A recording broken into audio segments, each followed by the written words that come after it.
El doctor Tedesco nació en Argentina en 1944, realizó estudios de Ciencias de la Educación en la Facultad de Filosofía y Letras de la Universidad de Buenos Aires, obtuvo su grado de licenciatura en 1968.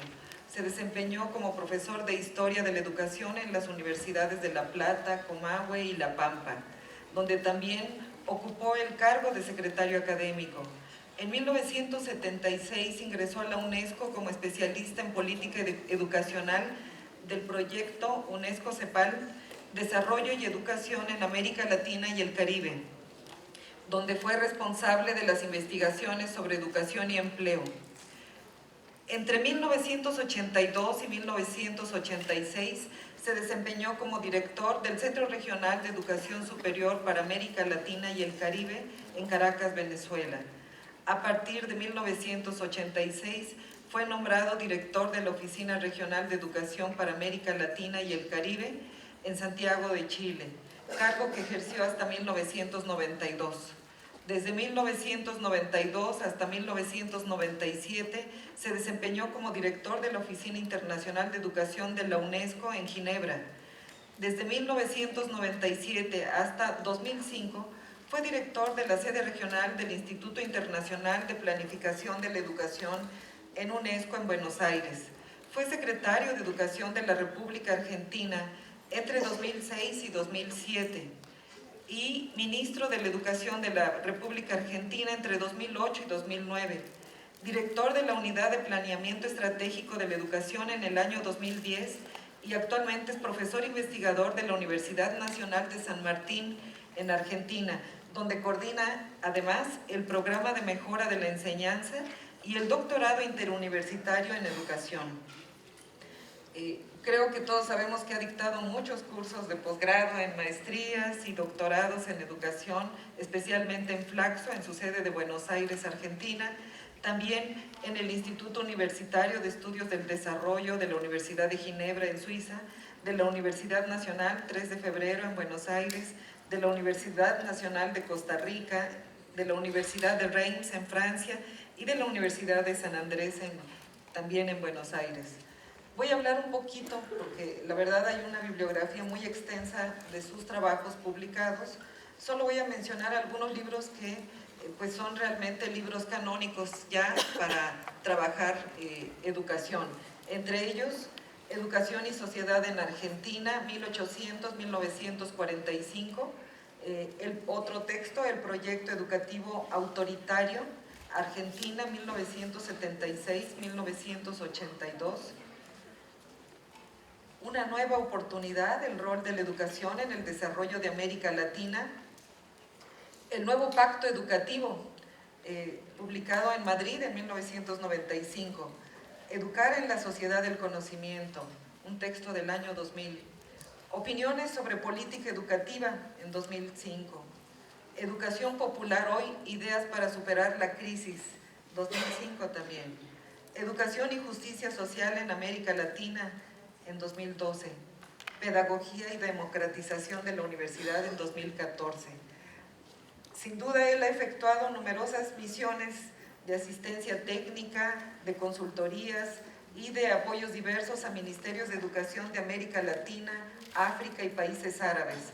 Además ha sido miembro de la Task Force de Educación, Competitividad y Equidad del Consejo del Instituto Nacional de Calidad del INSE de España y del Consejo Académico de la Universidad de Ginebra. Es doctor honoris causa por la Universidad Nacional de San Martín en Argentina y de la Universidad de Girona en España. Y por todo ello, bueno, pues nos congratulamos de su presencia, doctor Tedesco, y les recordamos a todos que esta conferencia tiene una dinámica en que ustedes van a poder plantear preguntas por escrito al final. Y reitero el título de la conferencia que hoy nos dictará el doctor Tedesco, que es Educación y Justicia Social en América Latina, Historia y Perspectivas Futuras. Muchas gracias, doctor.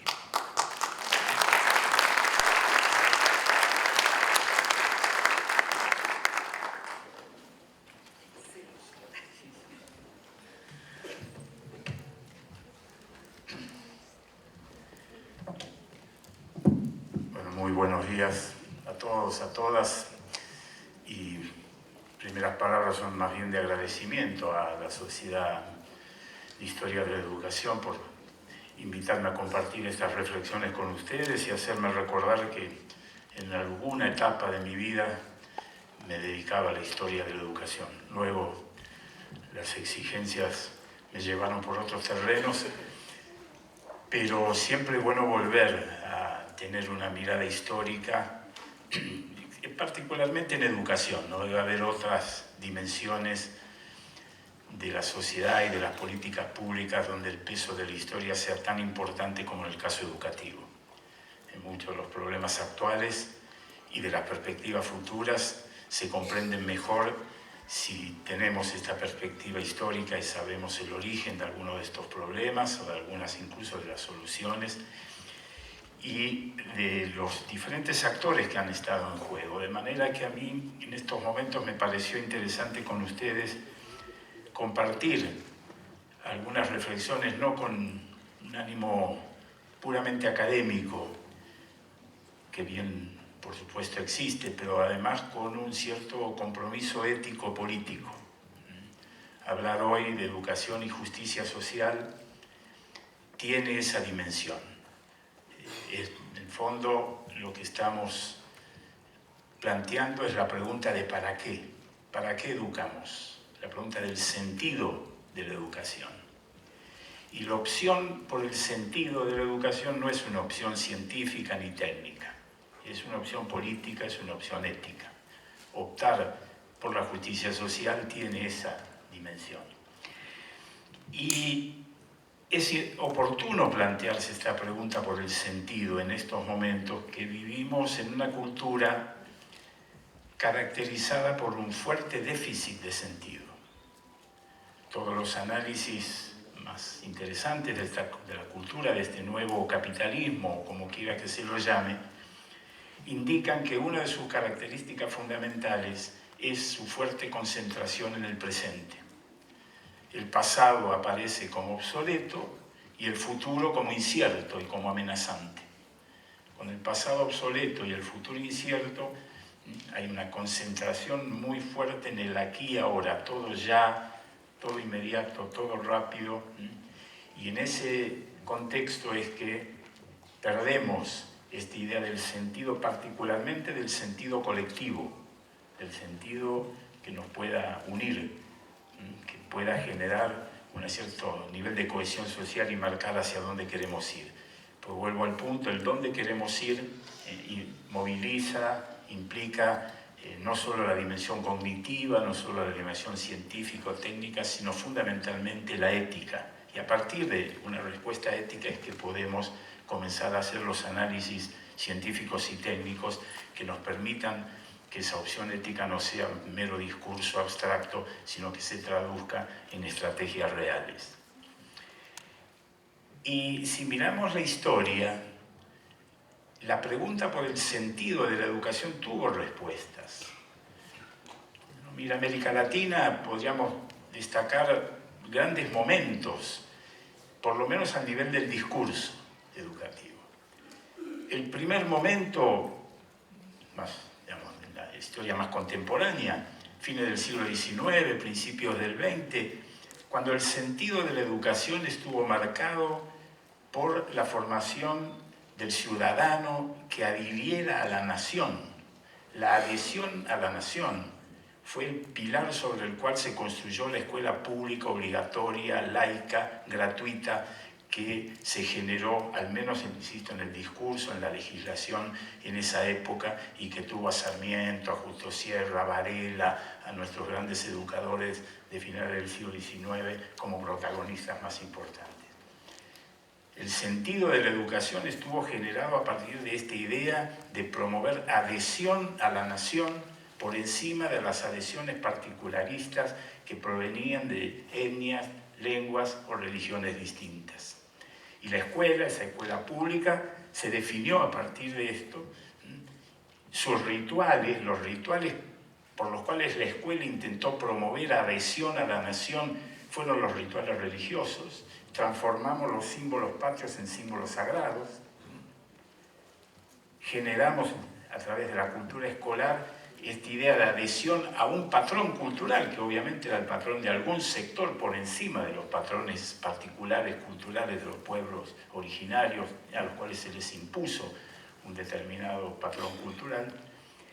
Pero lo que quiero decir es que este modelo del sentido de la educación marcó buena parte de las orientaciones de las políticas educativas en ese periodo y tuvo un éxito precario, muy precario, porque la inclusión a la nación como ciudadano debería estar acompañada por la inclusión en las otras dimensiones de la sociedad, y lo que caracterizó efectivamente a nuestros países en América Latina fue la debilidad inclusiva del capitalismo dependiente, un capitalismo que no lograba incluir desde el modelo productivo, incluso desde el modelo político, a la persona como ciudadano.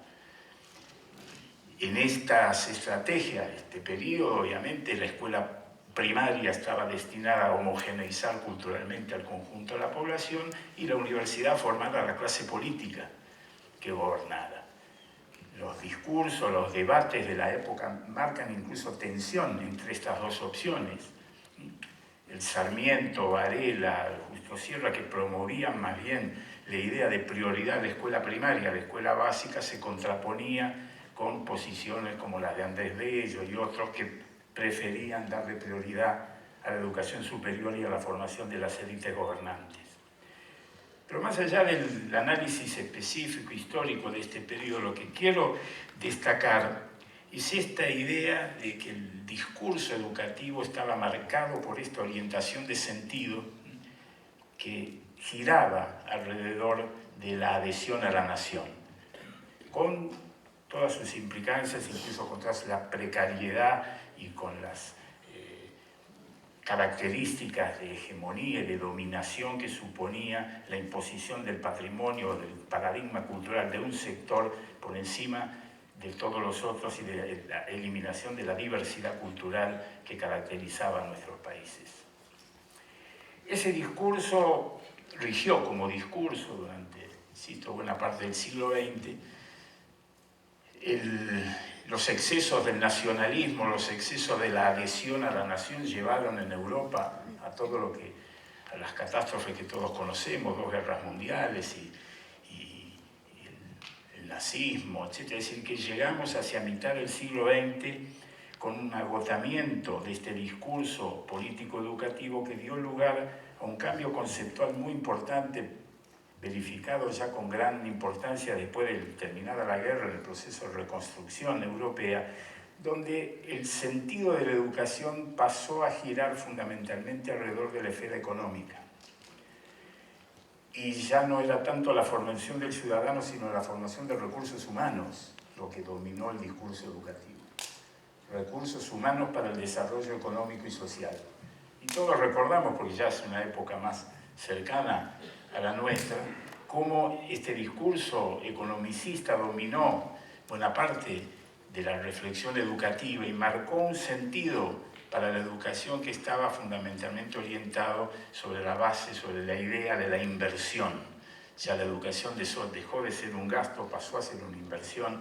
Esa inversión en algunos enfoques estaba basada fundamentalmente en el sector público, pero la teoría del capital humano y los enfoques de este tipo fueron moviéndose hacia la idea de la inversión individual, privada, y la rentabilidad, las tasas de retorno, la idea de planificación educativa, la educación en tanto formadora de recursos humanos era susceptible de ser planificada en su desarrollo, y las inversiones tenían mucho que ver con el tipo de tasas de retorno que se obtendrían.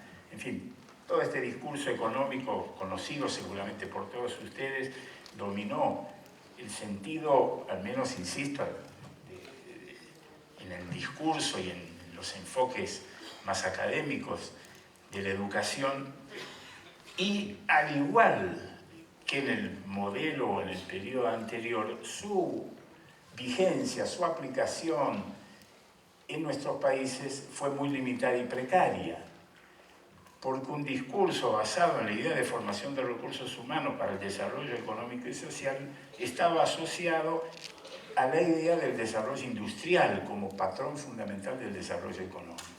Y en nuestros países no fue esa la dinámica que predominó en el sector económico.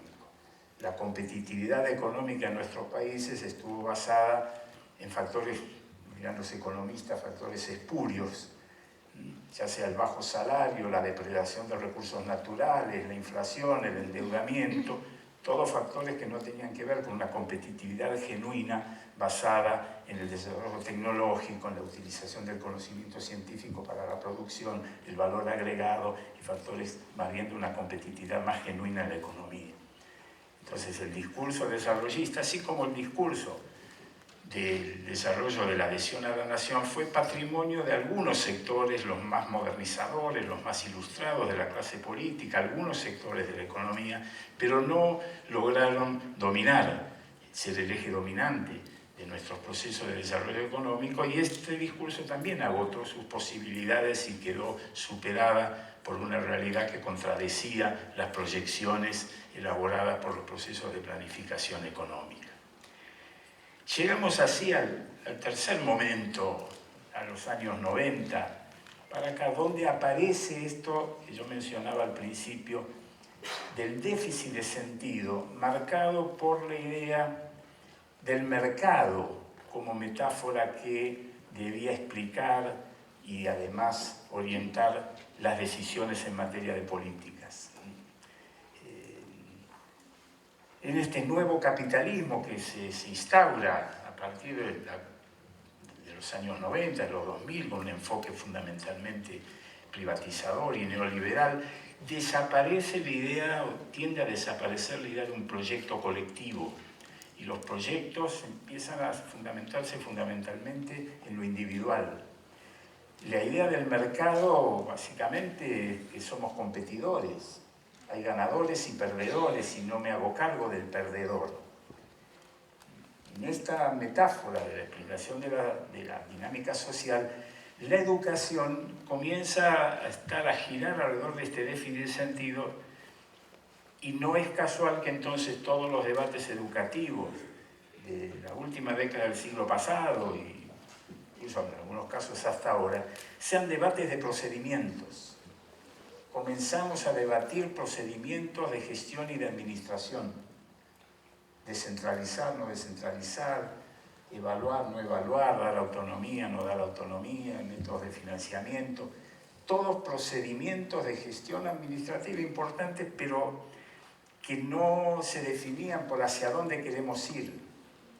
Y no es lo mismo descentralizar si yo quiero darle poder a las autoridades locales que descentralizar para reducir el déficit fiscal. No es lo mismo evaluar si yo quiero, a partir de los resultados de la evaluación, compensar diferencias y promover equidad e igualdad, que evaluar para promover tablas de posiciones, rankings, donde siempre va a haber uno primero y otro último. El sentido de esos procedimientos administrativos no se ponía en discusión, sino que parecería ser como que el procedimiento se convertía en un fin. La descentralización, la evaluación pasaban a ser fines en sí mismos y no procedimientos para conseguir otros objetivos y otros resultados. En fin, esta es una historia ya más conocida por todos ustedes y más cercana a todo lo nuestro, pero lo interesante es ver cómo ha ido cambiando este vínculo entre educación y sociedad, en el cual en la primera etapa el vínculo se dio a través de la dimensión política, en la segunda a través de la dimensión económica y en la tercera a través de esta dimensión de mercado que marca de alguna manera una cierta crisis. Este déficit de sentido coloca a la educación en una fuerte situación de crisis, porque si no tenemos un patrimonio cultural para transmitir y no tenemos un futuro para el cual preparar, la educación queda efectivamente sobre bases muy erosionadas para su tarea. No quiero decir, hay otros, por supuesto, esto es una breve, muy breve, esquemática y seguramente injusta visión histórica de este periodo de largo plazo, en el cual ha habido además proyectos alternativos importantes. Hubo en en algunos periodos y en algunos países, la posibilidad de plantear proyectos alternativos que deberían ser estudiados también en profundidad. Pero lo que apunto es a esta idea de que hoy en día estamos entonces en un contexto en el cual es fundamental hacernos la pregunta por el sentido. Y la respuesta a esa pregunta por el sentido, que está de alguna manera creciendo, no solo en nuestros países, sino internacionalmente, es esta respuesta basada en el concepto básico de la justicia social. De que tenemos que enfrentar el enorme desafío de construir sociedades más justas, porque este nuevo capitalismo tiene potencialidades de injusticia muy poderosas. Los fenómenos nuevos de exclusión, de concentración del ingreso, realmente de concentración de la riqueza, son muy importantes y de bases diferentes a las del pasado. En el pasado podíamos tener explotación, hay explotadores y explotados, pero los dos eran necesarios. Este nuevo capitalismo genera exclusión y el excluido no es necesario. Aparecen nuevos fenómenos que generan entonces, como necesidad de respuesta de la justicia social, enfoques nuevos, enfoques renovados, porque los niveles de desigualdad no son solo más altos, sino diferentes a los del pasado.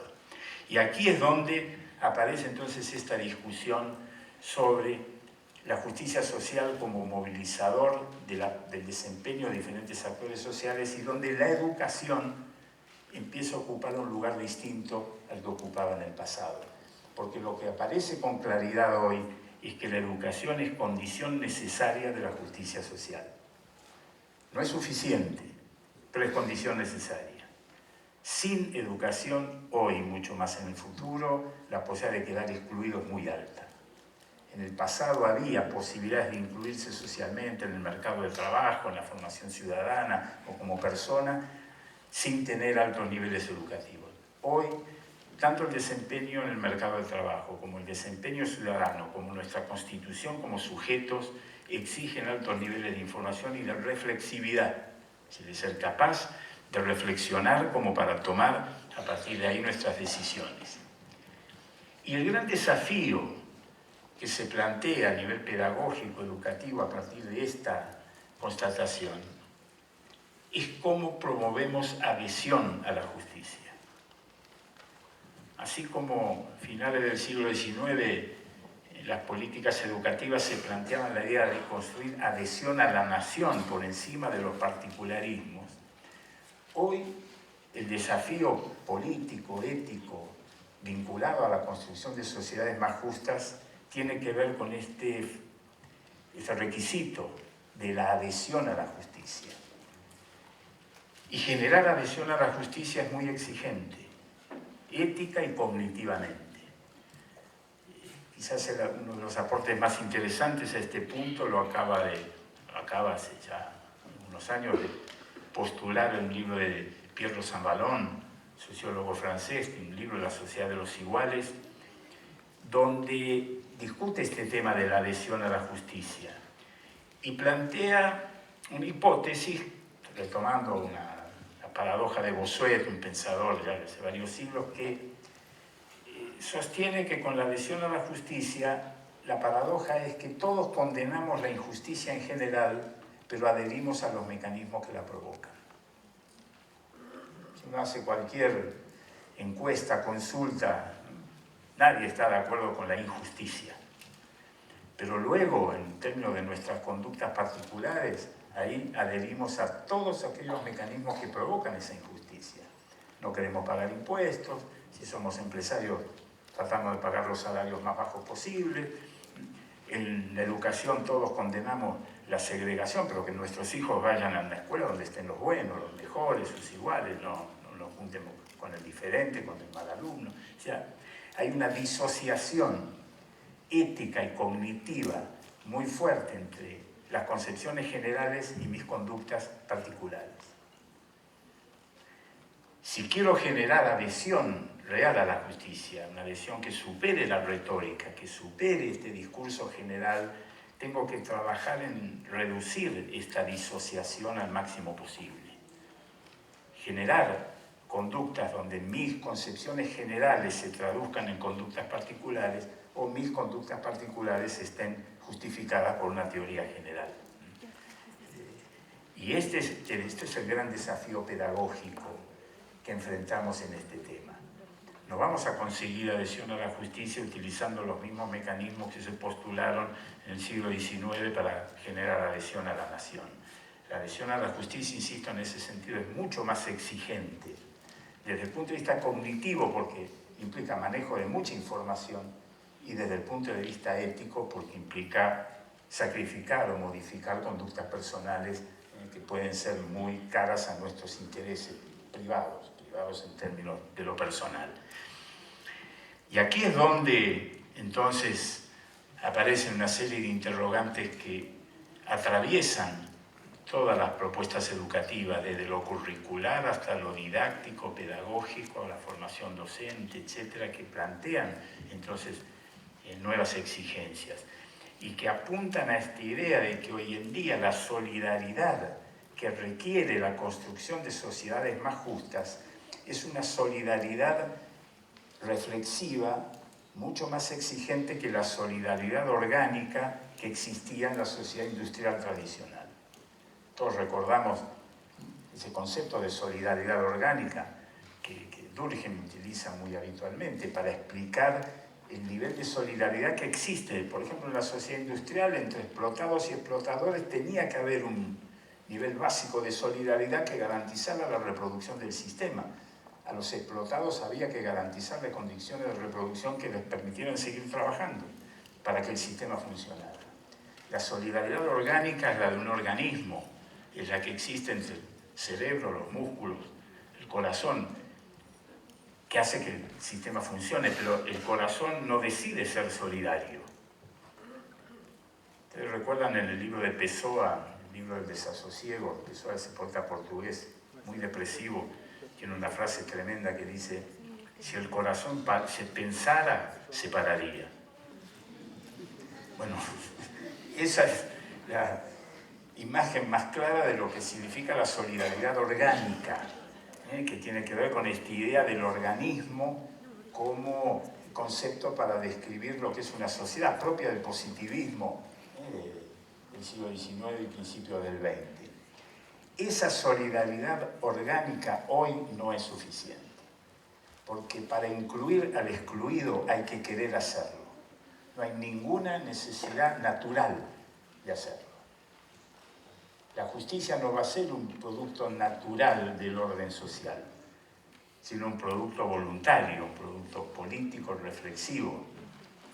Por eso insisto que esta solidaridad que requiere la construcción de sociedades más justas supone un esfuerzo cognitivo y ético muy exigente que la educación debe promover. Esta es una solidaridad que hay que formarla y que implica, desde este punto de vista, estrategias muy distintas a las del pasado o modificación de muchas de las estrategias que estamos habitualmente hoy pensando o implementando. Porque supone, insisto, mirar de manera diferente todas las dimensiones de la acción educativa, desde el financiamiento, la organización institucional, hasta los métodos de enseñanza-aprendizaje, la formación docente, los diseños curriculares, donde el concepto fundamental del cual podemos trabajar, aprendiendo un poco de la experiencia, incluso de esta última década, donde en muchos países de América Latina se intentó, se trabajó con propuestas políticas orientadas a la justicia social. Y en esta década aprendimos, y acá me permito también apelar un poco a mi otra dimensión personal, mi paso por la gestión, aprendimos que no basta con mejorar los insumos materiales del aprendizaje. Muchas de las políticas educativas destinadas a promover mayor justicia educativa y a partir de ahí justicia social, se basan fundamentalmente en otorgar o en promover mejoras en esto que llamamos los insumos materiales del aprendizaje, que son desde el salario docente, la infraestructura, el equipamiento de las escuelas. Entonces, más tiempo, ponemos jornada extendida, jornada completa, le pagamos mejor a los docentes, construimos edificios más modernos, dotamos de computadoras a los alumnos, a los estudiantes. Muchos de nuestros países están con programas del 1 a 1, una computadora por alumno. Ponemos más tiempo, todo lo que se pueda resolver con financiamiento. No digo que lo hemos resuelto, se intentó resolver y se apoyó.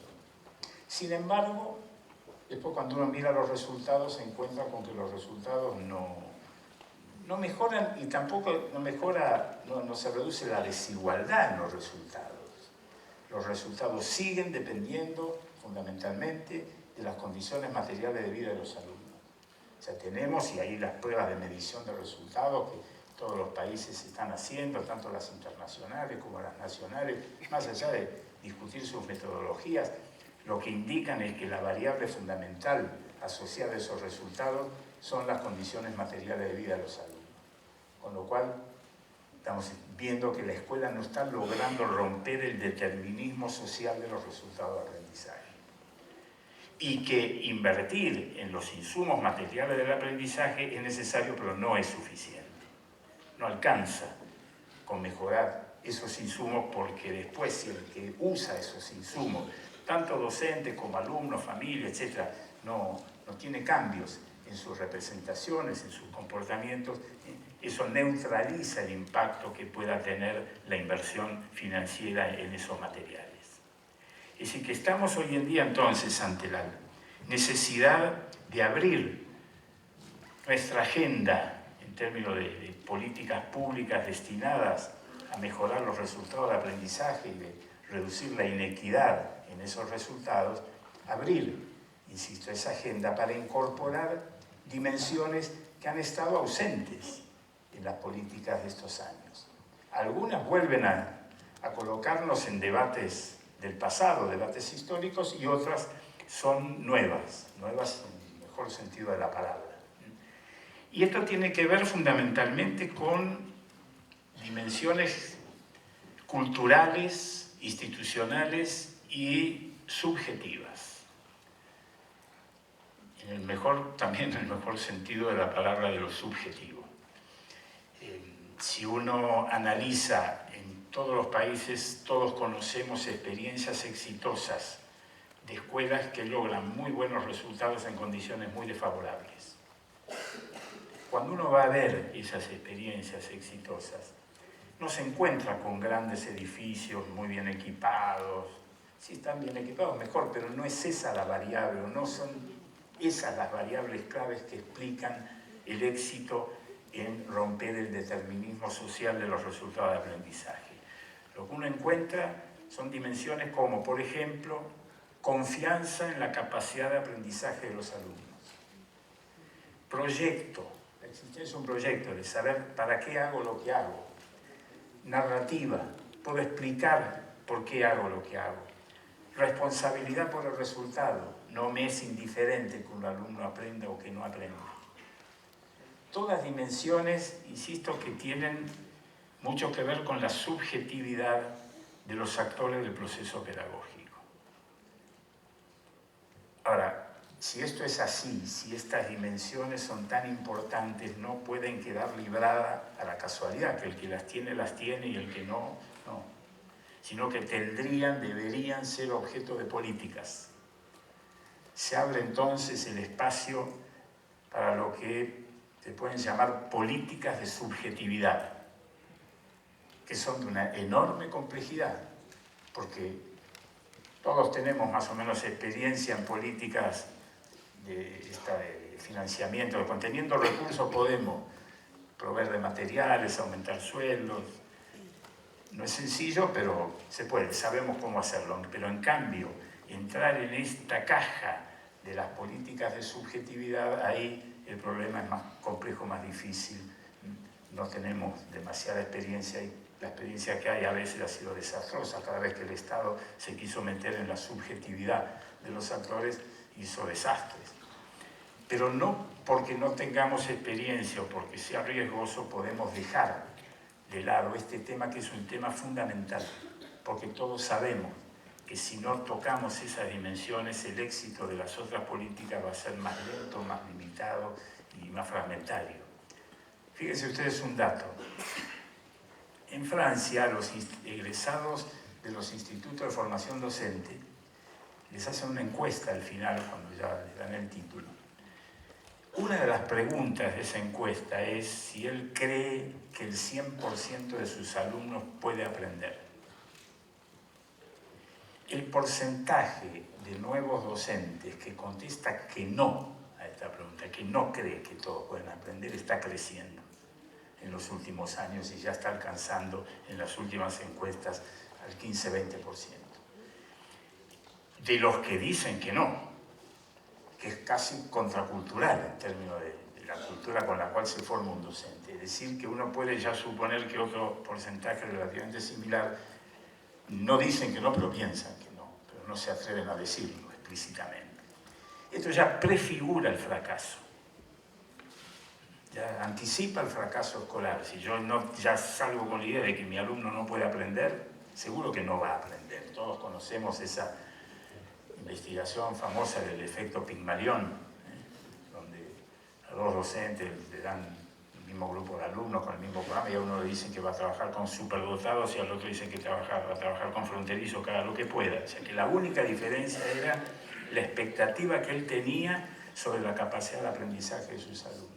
Obviamente al terminar de aplicar el programa y mirar los resultados, los que trabajaron con docentes que creían que sus alumnos eran superdotados sacaron puntajes muy superiores al otro que creía que sus alumnos eran mediocres. Así que la confianza en la capacidad de aprendizaje de mis alumnos es un factor fundamental para el éxito o el fracaso. De hecho, quiere decir que si esto es así, tenemos que medir esto y tenemos que formar en nuestros docentes esta confianza, que no se forma leyendo libros de confianza. No es una materia, no es esta dimensión de lo subjetivo, se forma a través de estrategias pedagógicas que superen lo cognitivo. Obviamente que la información es necesaria, pero hay que movilizar otras dimensiones de la personalidad, que van por lo emocional, por lo ético, sobre lo cual tenemos que avanzar. Lo mismo sucede con la idea de proyecto.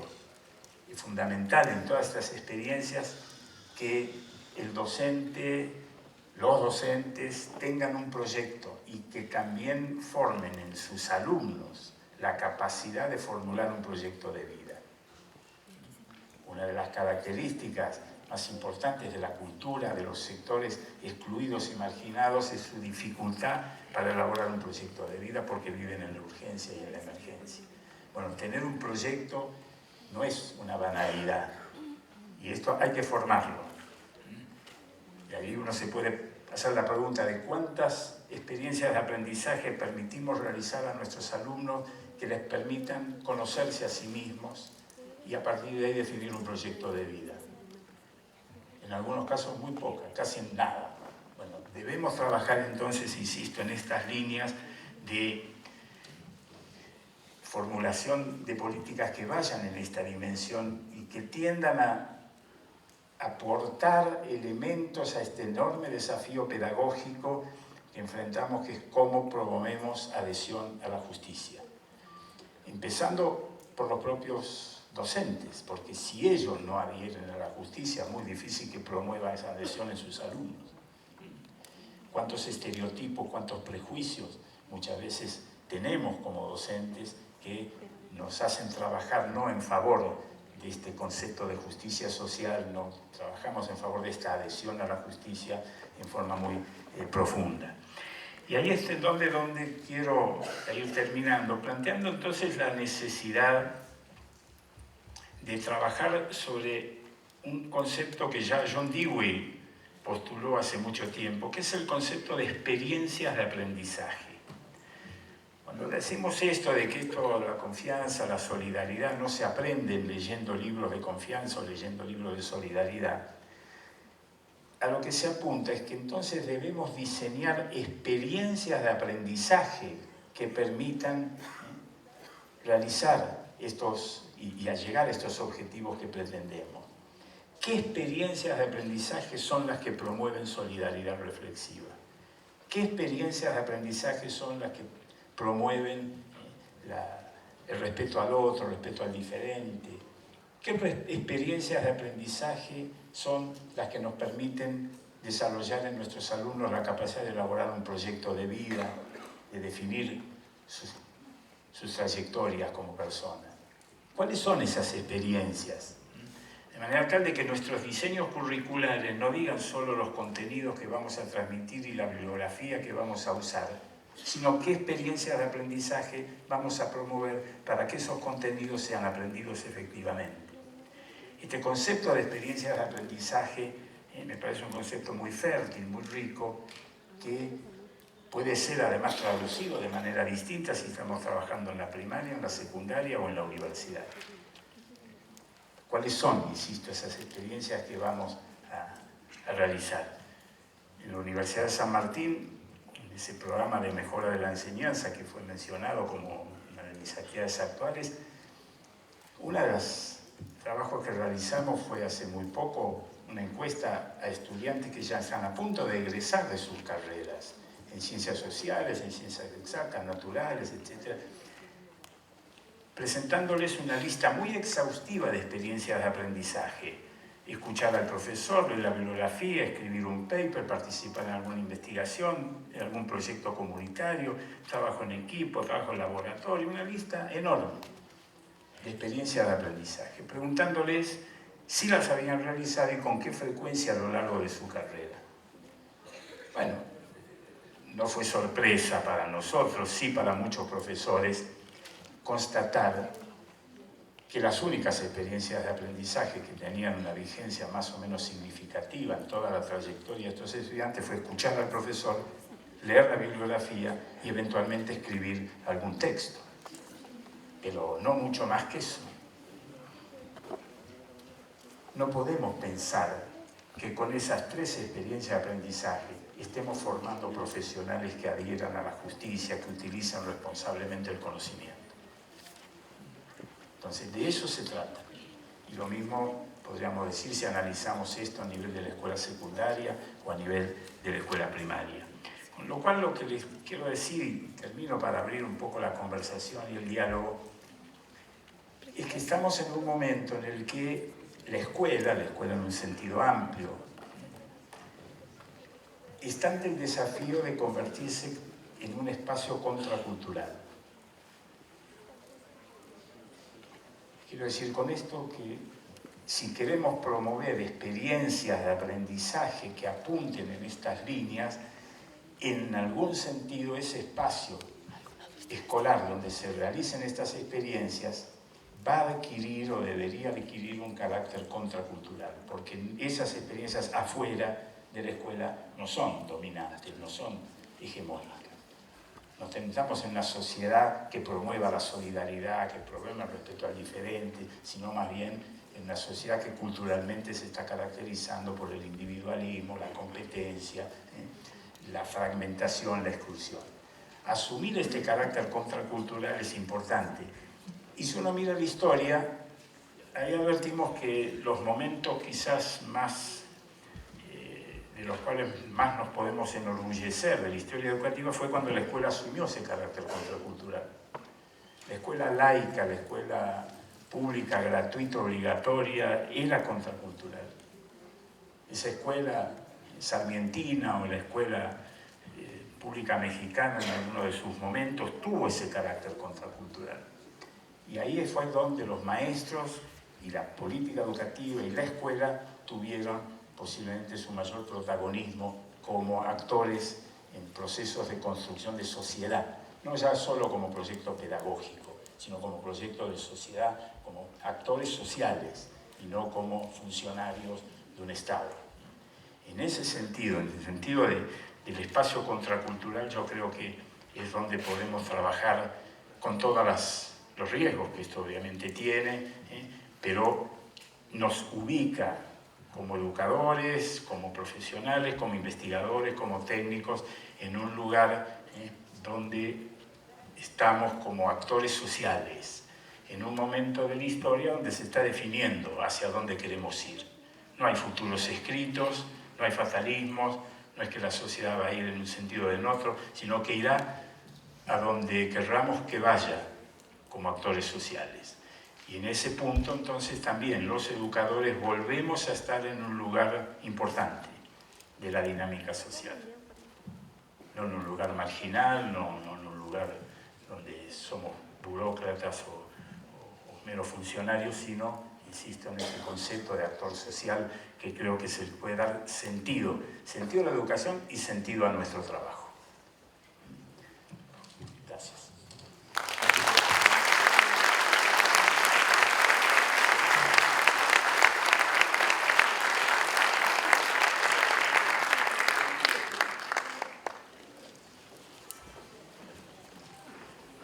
Bueno, espero las preguntas y ahí vemos cómo seguimos.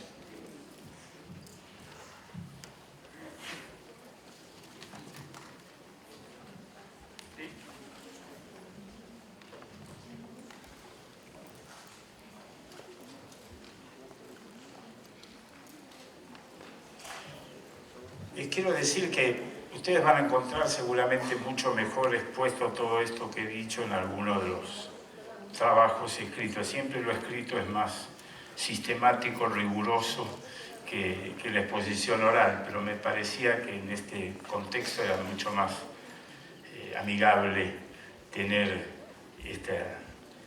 este tipo de género, el género oral, que es más impreciso, pero al mismo tiempo más auténtico que el otro. Bueno, aquí empiezan a llegar algunas preguntas. A ver, sin mirarlas de antemano, dice, después de habernos contextualizado los momentos de la educación, ¿en dónde queda la formación por competencias en la educación superior?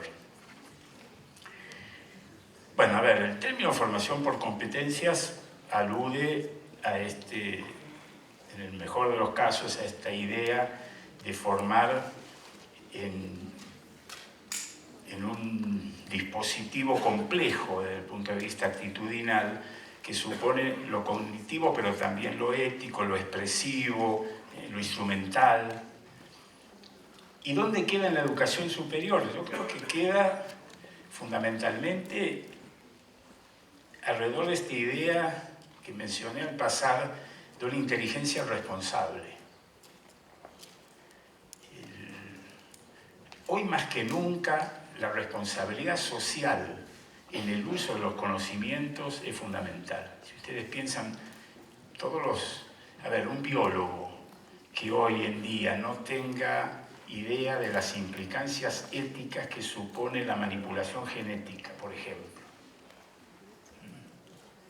o científicos que trabajan sobre industrias que contaminan, alguien que no tenga conciencia del efecto contaminante de lo que puede estar produciendo, o economistas que no tengan conciencia de las consecuencias sociales y éticas de algunos de sus análisis y asesoramientos y consejos de política económica.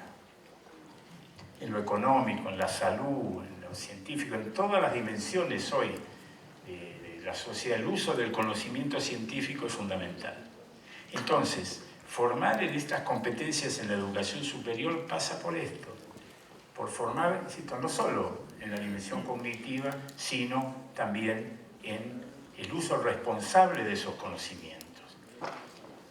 Llámenlo competencia, llámenlo como quieran, pero creo que en ese aspecto es donde entonces los currículum, los diseños curriculares de las carreras de educación superior deben incluir con mayor dimensión y mayor profundidad que en el pasado esta formación ética que no es una materia. Vuelvo al punto, porque la respuesta más habitual es decir, entonces pongamos ética en todas las carreras.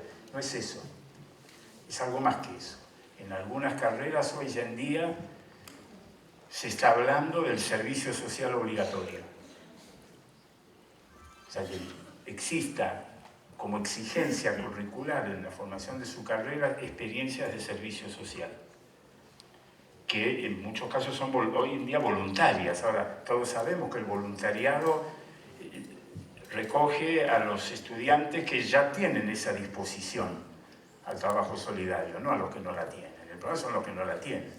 Entonces, algunos están pensando, por ejemplo, en este tipo de dispositivos como servicio social obligatorio o como experiencias de trabajo que a lo largo de la carrera obliguen a tener que aplicar conocimientos con sentido social.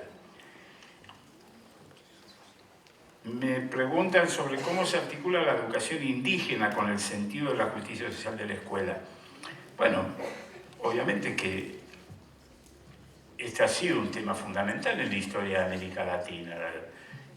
Los pueblos originarios han sido una de las víctimas fundamentales de la exclusión, de la desigualdad, de la inequidad social, de la negación de su patrón cultural, de su lengua, de sus patrones culturales.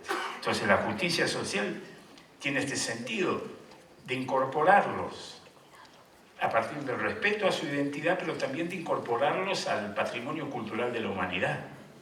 Porque no vamos a pensar que el razonamiento científico técnico, por ejemplo, por no ser una característica de la cultura de algunos pueblos originarios, entonces no se la tenemos que dar. En ese aspecto es que este tema de la educación indígena articulada con la justicia social asume hoy una importancia crucial. Hemos hecho avances importantes en América Latina en este sentido. Hoy todas las leyes, al menos a nivel de la normativa, el reconocimiento a la diversidad cultural, a la diversidad étnica está. Nadie hubiera soñado que un país como Bolivia va a tener un presidente indígena. Pero hay mucho por hacer todavía. Mucho, y también en ese aspecto necesitamos, además del esfuerzo político, de la voluntad política, de avanzar en esta dimensión, necesitamos también respuestas técnicas adecuadas. Porque los problemas técnicos que plantea educar a la población indígena son muy importantes. Y en ese sentido necesitamos también que la investigación brinde respuestas que permitan a los educadores que trabajan en esos contextos ser eficaces en su trabajo.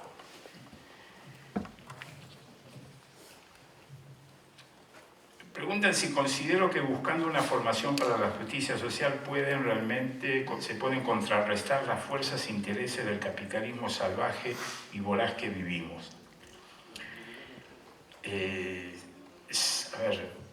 La historia de la humanidad es esto. Siempre ha habido conflictos, pugnas entre fuerzas sociales que promueven la justicia y fuerzas sociales que promueven lo contrario. Lo que creo es que nuestro papel está en la formación.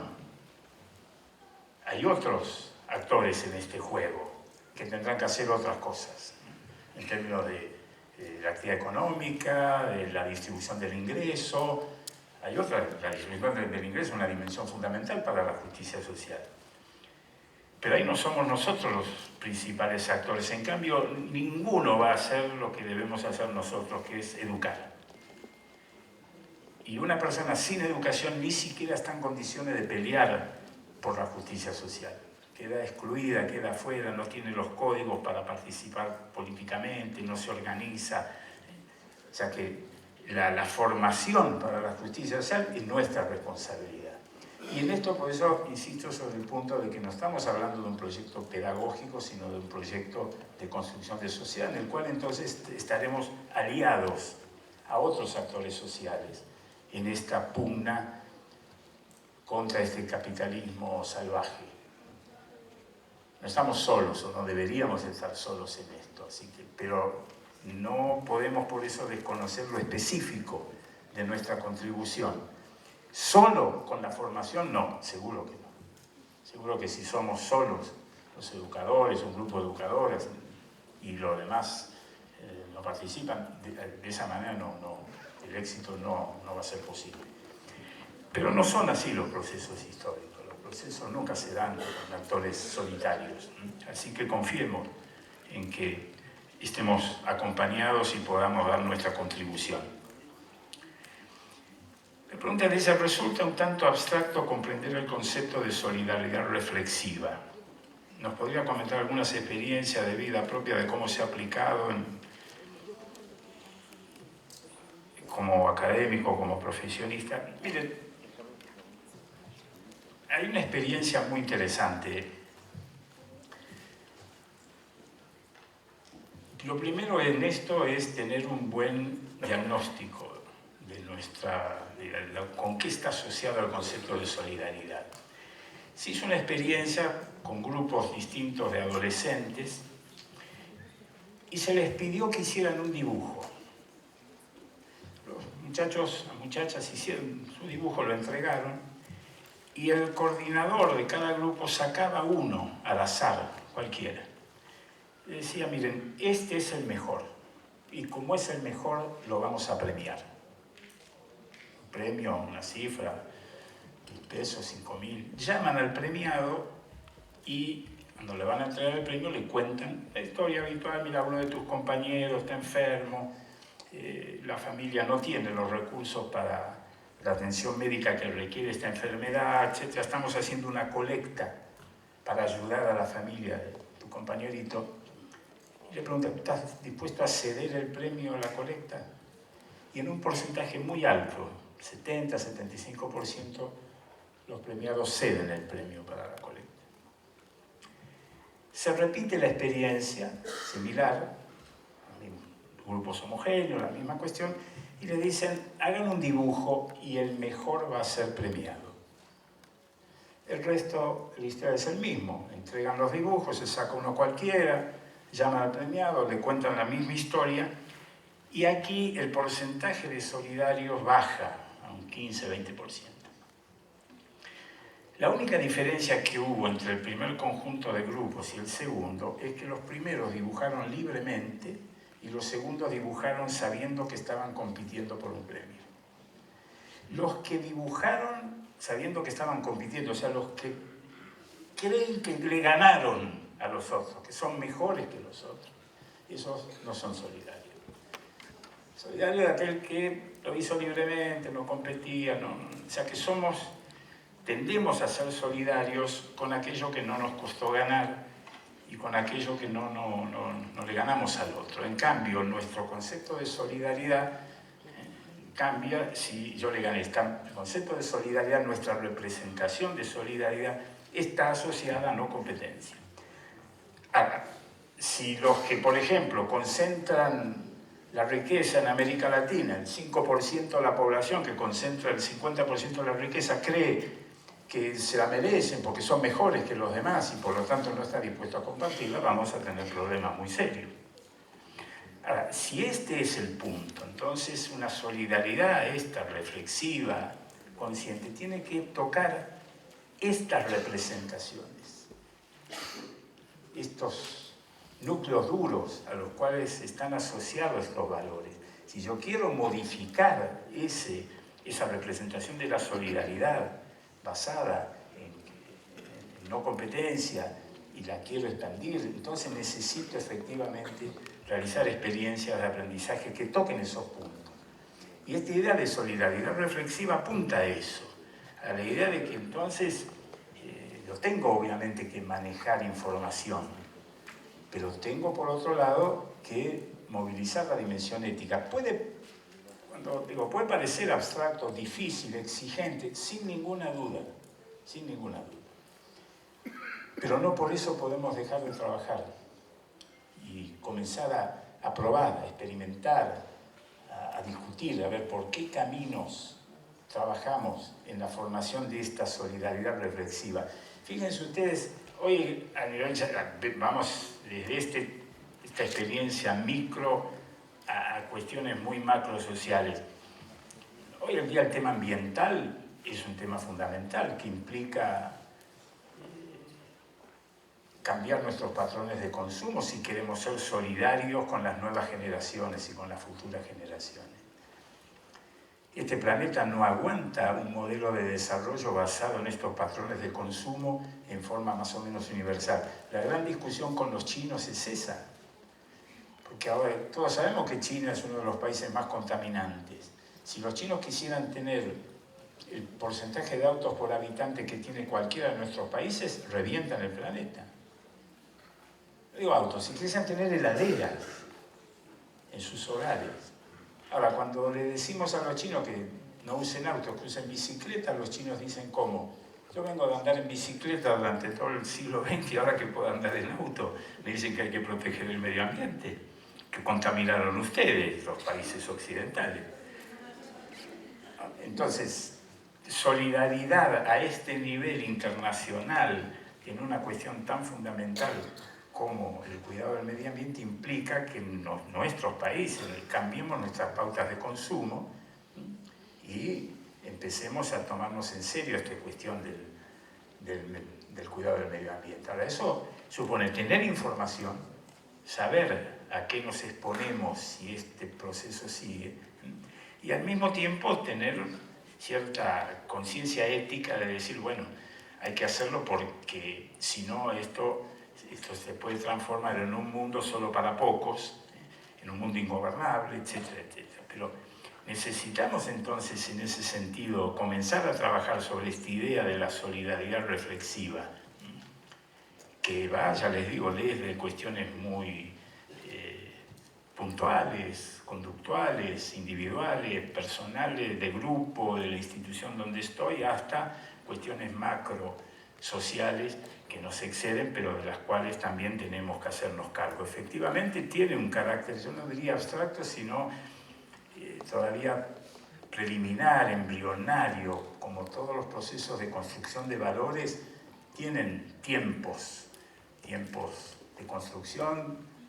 Creo que las nuevas generaciones en ese sentido están mucho mejor preparadas que las nuestras para adoptar estos valores, si es que, insisto, los podemos promover a través de las instancias de socialización de las cuales disponemos. Una de ellas es la escuela.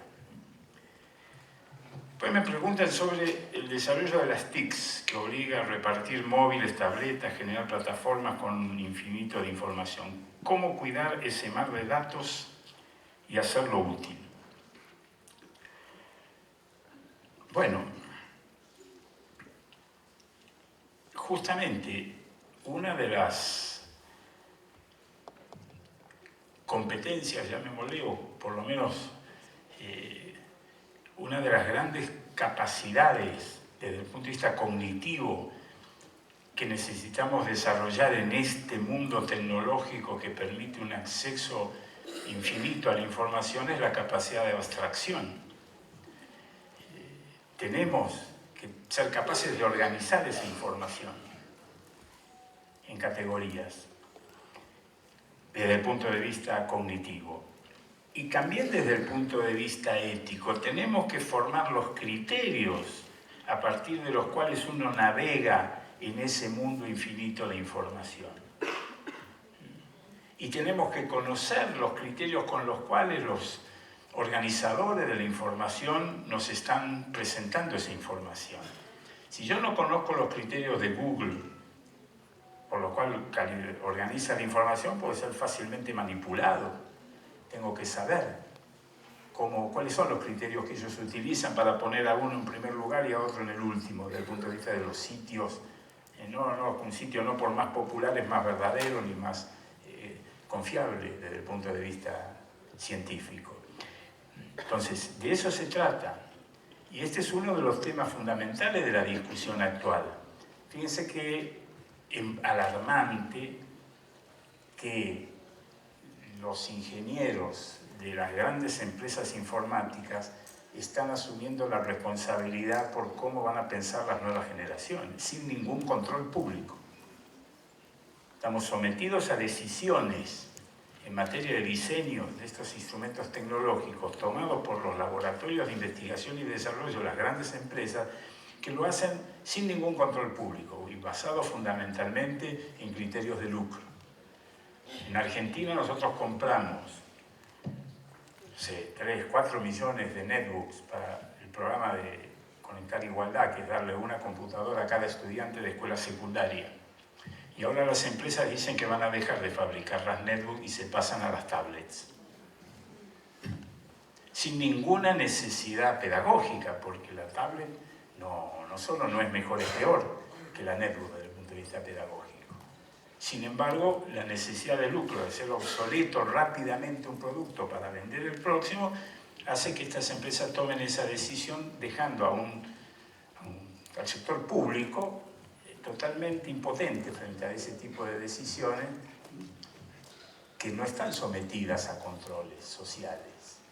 Bueno, ahí tenemos un gran debate, ahí tenemos un fuerte eje de discusión sobre el futuro, sobre el cual en los cuales debemos intervenir, y la idea es cómo fortalecemos al sector público en su capacidad de demanda, cómo fortalecemos al sector público en su capacidad de innovación, cómo promovemos a nivel del sector público centros de innovaciones en términos tecnológicos que permitan entonces que el sector público haga demandas más calificadas a estas empresas que las que hacemos actualmente, que a veces ni siquiera son más que demandas cuantitativas de precios. Les pedimos que bajen el precio, pero no discutimos su contenido, no discutimos su lógica interna. Y por último, me dice si tengo antecedentes de un proyecto de educación para promover justicia social en la formación docente que elimine el plan de estudios oficial.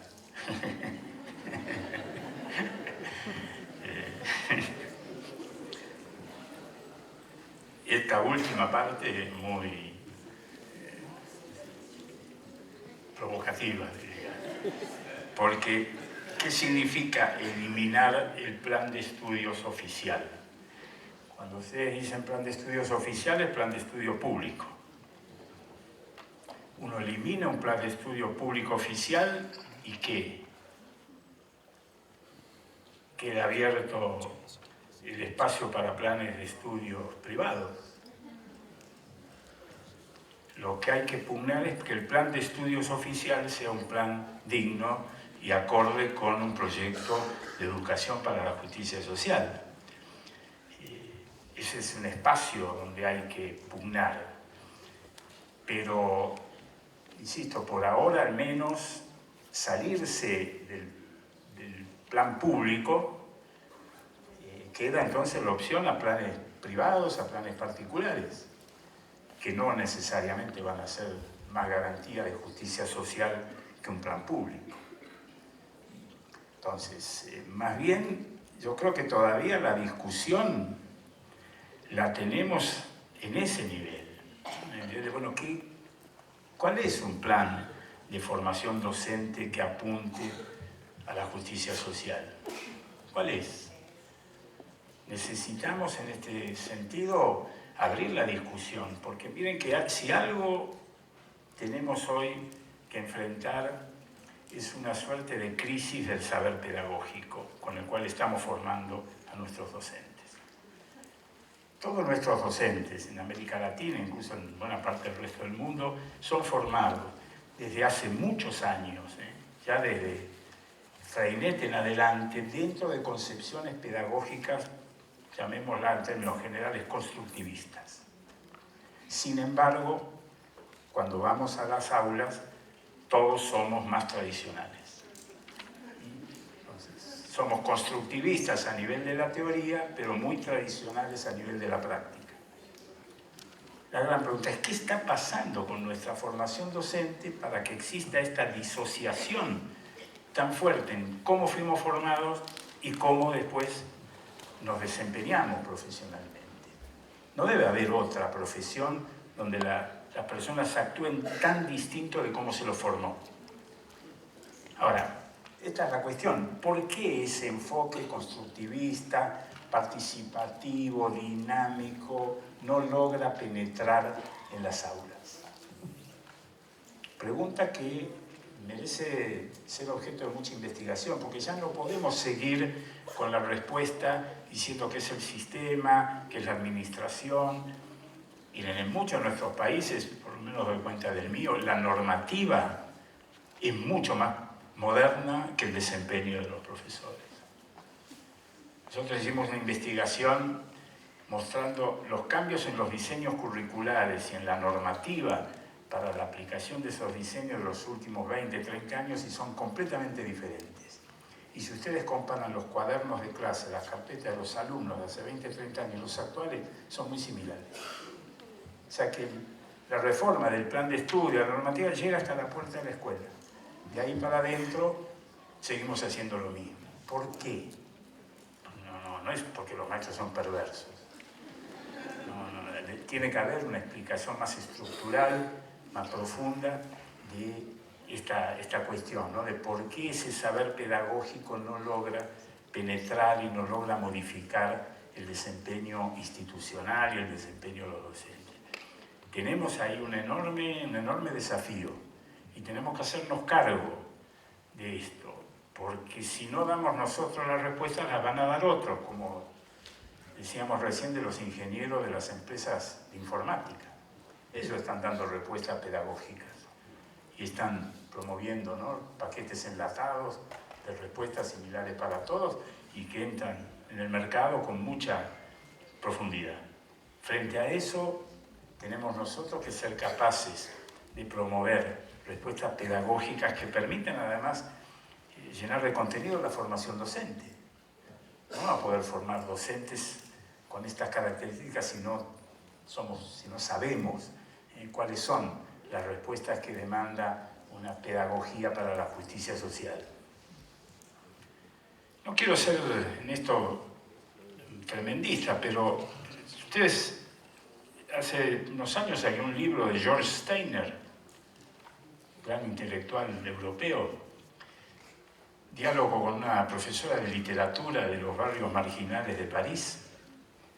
El libro se llama Elogio de la transmisión.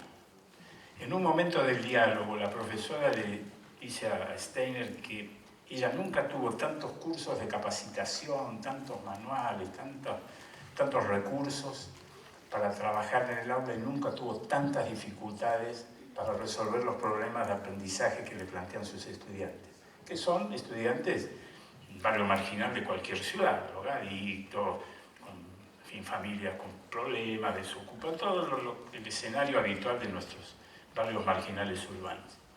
Y Steiner comienza a defender la idea del señor de memoria. Un gran elogio a la memoria, le da el ejemplo de los campos de concentración, donde dice el único que podía leer, entre comillas, los libros era el rabino porque lo sabía de memoria. Pero lo que usted sabe de memoria no se lo saca a nadie, en fin. Todo un gran elogio de la idea de memoria, lo cual la profesora le contesta horrorizada que eso contradice todo lo que dice la pedagogía.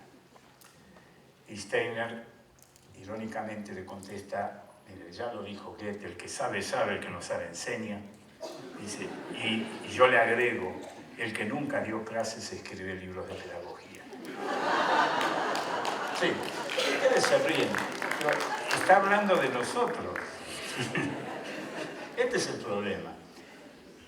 Algo habremos hecho para que un intelectual de la talla de Steiner tenga ese concepto de la pedagogía. Entonces, tenemos que enfrentar este tema. Y esto es fundamental para la formación docente. Porque si no asumimos esto, si no resolvemos esta cuestión, vamos a seguir formando docentes en teorías que no las aplican en la realidad. Y después vamos a tener experiencias que en la realidad son exitosas sin teorías que las justifiquen. Esta disociación es lo más pernicioso que podemos tener como profesionales. Esta disociación entre teoría y aplicación práctica. Si no logramos, insisto, que nuestros docentes apliquen y apliquen eficazmente conceptos pedagógicos eficaces que les permitan además construir esta idea de confianza, porque para tener confianza en la capacidad de aprendizaje del otro, yo tengo que ver que el otro aprenda. Si el otro no aprende, esa confianza se va erosionando. Bueno, ahí tenemos, insisto, en términos de investigación académica, científica, un enorme desafío. Y esto, vuelvo al punto, no lo puede hacer otro más que nosotros los educadores, sino nos van a reemplazar los ingenieros y nos van a reemplazar otros profesionales con concepciones que no son precisamente las que estamos queriendo promover. Estamos ahí, en este tema de la formación docente y de un plan de formación docente que efectivamente enfrente estas dificultades, tenemos que entrarle a esto. Y quizás lo que uno podría pedirle a un plan oficial es que admita la diversidad, que admita la posibilidad de que comencemos a introducir en la formación docente mayores niveles de innovación, de experimentación, que podamos probar, porque puede haber más de una respuesta a estos problemas. Y a veces lo que tienen los planes oficiales es que imponen una única respuesta para todo. Bueno, deberíamos promover en ese sentido que los planes oficiales públicos admitan esta idea de la diversidad asociada a experimentación, a evaluación de resultados, que nos permita construir conocimientos y saberes más pertinentes para esta idea de la justicia social. Bueno, confío que les haya resultado útil este enfoque del presente y el futuro, en el cual ustedes como historiadores también tienen mucho para aportar, porque quizás el gran desafío que tenemos hoy para construir ese futuro es volver a leer a los clásicos, volver a leer a Cousinet, a Freinet, a Dewey, a todos los clásicos de la pedagogía progresista, porque creo que ahí tenemos gran parte de los elementos de respuesta. Me parece que recuperar esa tradición de pensamiento pedagógico que los enfoques economicistas y los enfoques del mercado de la segunda mitad del siglo pasado tendieron a anular y a hacernos olvidar. Nos olvidamos de la pedagogía, nos olvidamos de esa tradición de pensamiento pedagógico que fue interrumpida por el economicismo y luego por la tecnocracia. Y hoy tenemos quizás que volver a las fuentes y a partir de ahí construir estas respuestas a esta educación para la justicia social que estamos necesitando. Muchas gracias y éxito en lo que quedan de la jornada.